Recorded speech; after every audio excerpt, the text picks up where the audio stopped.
अस्सलाम वालेकुम to all members, hope you all are fine. मैं रुसादान एब्जॉटिक बाय रुसादान से, a complete institute of art जहां आप सब सीख सकते हैं। Of course we are available for you. आज का इंपॉर्टेंट टॉपिक जो हमारा बड़े देर से चल रहा है, उसका फिनिशिंग टाइम आ गया है, जिसको हम स्टेप बाय स्टेप लेकर चल रहे हैं। आज पार्ट 2 है। आज हम कर रहे हैं एक्सपेरिमेंट। एक्सपेरिमेंट किसके साथ कर रहे हैं हम? पैशन सिल्क का ब्लीच पाउडर है, पैशन सिल्क का ही मेरे पास पेरोक्साइड है। जो मेरी क्लाइंट है वो डिहाइड्रेटेड ड्राई हेयर के साथ हैं, मल्टीपल कोटिंग है इनके ऊपर डाई की, और ये अब चाह रही हैं कि हम सिल्वर में कन्वर्ट करें अपने हेयर को। तो हम कर लेंगे, नो इशू। लेकिन इसके लिए टेक्निक्स हैं, इसके लिए कुछ हमारे पास प्रोसीजर्स हैं जिनको हमने फॉलो करना है, कुछ प्रोटोकॉल्स हैं जिनको हम पूरा करेंगे, तो इंशाल्लाह ताला will achieve the grey colour as well. इस वीडियो को एंड तक देखना है, मेरे साथ रहना और देखना है मैं कैसे काम कर रही हूँ। इनका जो फ्रंट है, फ्रंट इनका लॉन्ग है क्योंकि ग्रेजुएशन बॉब कट है, ए लाइन, और बैक इनका काफी शॉर्ट है। बैक पे फॉइल्स ऐड नहीं हो सकते, तो हम उनको इसी तरह रैंडम एप्लीकेशन करेंगे और फ्रंट पे हम फॉइलिंग करेंगे, तो आप देखते रहिएगा। अब ये देखें, बैक बहुत छोटी है इनके बालों की, तो हम यहाँ पर अप्लाई करेंगे प्रोडक्ट को और साथ ही उन पे कॉम कर देंगे ताकि प्रोडक्ट जो है वो अच्छे से सारे बालों पे स्प्रेड हो जाए। ठीक है, इसी तरह अब मैं पतला पतला सेक्शन लेती जाऊंगी और मैं प्रोडक्ट को अप्लाई करती जाऊंगी। ठीक है, ग्रे कलर करने की कुछ टिप्स हैं। सबसे पहले तो आपके पास प्रोडक्ट बहुत अच्छा होना चाहिए। अगर आपके पास प्रोडक्ट अच्छा है तो आपके बाल डैमेज नहीं होते। ठीक है, जो मैं पेरोक्साइड यूज कर रही हूँ इसमें मैं 9% यूज कर रही हूँ, और जो मैं ब्लीच पाउडर यूज कर रही हूँ वो मैं पैशन सिल्क का कर रही हूँ, जो कि बहुत ही अच्छा डस्ट फ्री प्रोडक्ट है। ये देखें, ठीक है, हमने सारा बालों पे जो है वो बहुत अच्छे से अप्लाई कर दिया है।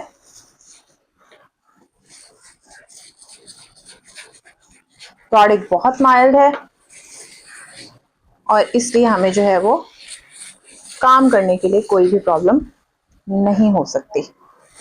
अच्छा, अगर ये बाल जो है ये मेरा थोड़ा लॉन्ग होता है ना, तो मुझे फॉइलिंग ही करनी पड़ेगी। Without foil I can not achieve the colour. बहुत अच्छे से हमने प्रोडक्ट को स्प्रेड कर देना ऑल ओवर द हेयर। अच्छा, ग्रे कलर करने के लिए ना कुछ टेक्निक्स हैं, वो मैंने आपके साथ शेयर की।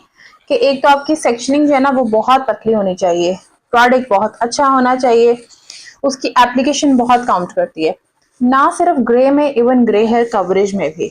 ठीक है, आपके कुछ क्लाइंट्स अगर आपको कहते हैं ना कि ग्रे हेयर कवरेज नहीं होती, तो उनकी एप्लीकेशन में इशू हो सकता है। प्रोडक्ट ऑफ कोर्स, अगर प्रोडक्ट में इशू नहीं है, एक प्रोडक्ट एक जगह पे अच्छा रिजल्ट दे रहा है, दो जगह पे अच्छा नहीं दे रहा, या चार जगह पे बहुत अच्छा रिजल्ट दे रहा है, कहीं एक जगह पे अच्छा नहीं दे रहा, तो फिर इसका मतलब कहीं ना कहीं एप्लीकेशन का प्रॉब्लम है। उसको भी थोड़ा सा देखते हैं तो प्रॉब्लम सॉल्व हो जाता है। ठीक है, इसी तरह से हमने सारे बालों पे कलर लेवल जो मैं आपको बार बार सिखा रही हूँ कि कलर लेवल क्या होता है, हमने वो सीखना है। कलर लेवल अभी जिस लेवल के ऊपर मैं काम कर रही हूँ, कहीं पे 5 है, कहीं पे 6 है, कहीं पे 7 है। मुझे इवेंचुअली एक ही लेवल चाहिए इनके सारे बालों पे, और वो इट्स अ हार्ड टास्क। तो हम इसको इजीली अचीव करेंगे और देखेंगे कि हम ये कैसे करते हैं। अच्छा, स्पीड आपकी बहुत अच्छी होनी चाहिए। अगर आपकी स्पीड अच्छी नहीं है ना, तो फिर जो है ना वो ये ऑलरेडी टाइम टेकिंग काम है, तो फिर ये बहुत टाइम ले लेता है। ठीक है, प्रोडक्ट अगेन हमने 1:2 की रेशो के साथ प्रोडक्ट को बनाना है और हम बनाएंगे। ठीक है,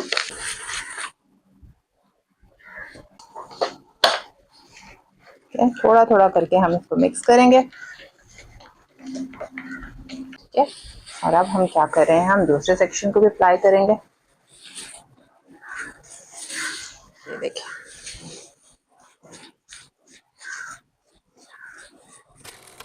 यहाँ पर अगर मैं बहुत जल्दबाजी में बहुत मोटे मोटे सेक्शन लेके डाई लगाऊंगी ना, तो यहाँ पर मेरी सारी मेहनत बेकार हो जाएगी।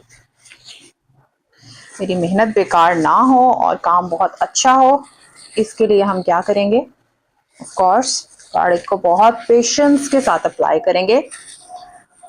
और इवेंचुअली अप्लाई करेंगे। ठीक है, ये देखिए। अच्छा, हमें ना ग्रे कलर करने के लिए सिर्फ ग्रे कलर ही अच्छा होना इम्पोर्टेंट नहीं है हमारे पास, टेक्निक्स के लिए हमारे पास अच्छी प्रोडक्ट का होना भी बड़ा ज़रूरी है। ठीक है, अच्छी और क्वालिटी बेस्ड प्रोडक्ट हो जिससे बालों में आफ्टर इफेक्ट्स जो है ना वो भी अच्छे ही रहें, हमारे बाल ड्राई ना हो, डैमेज ना हो, खराब ना हो। आपने इन चीज़ों का भी ख्याल रखना है।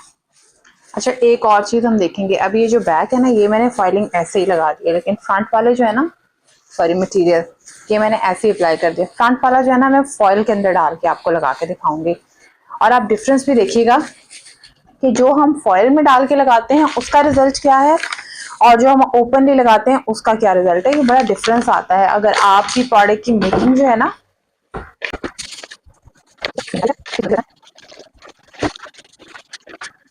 जब भी आप ब्लीच पाउडर इस्तेमाल करें ना, कोशिश करें कि उसके अंदर आपका एयर ना जाए। अगर आपके इसमें एयर चली जाती है ना तो फिर वहां पर आपका ब्लीच पाउडर जो है वो काबिल इस्तेमाल नहीं रहता। ठीक है, तो बिल्कुल बंद होना चाहिए।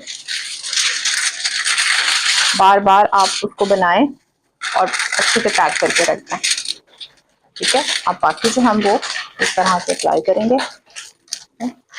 ये हम ले रहे हैं और हम इसको पैक करते जाएंगे। ठीक है, यहाँ पर जो मेरी सेक्शनिंग है ना, वो मेरी जितनी अच्छी होगी उतना अच्छा मेरा रिजल्ट आएगा।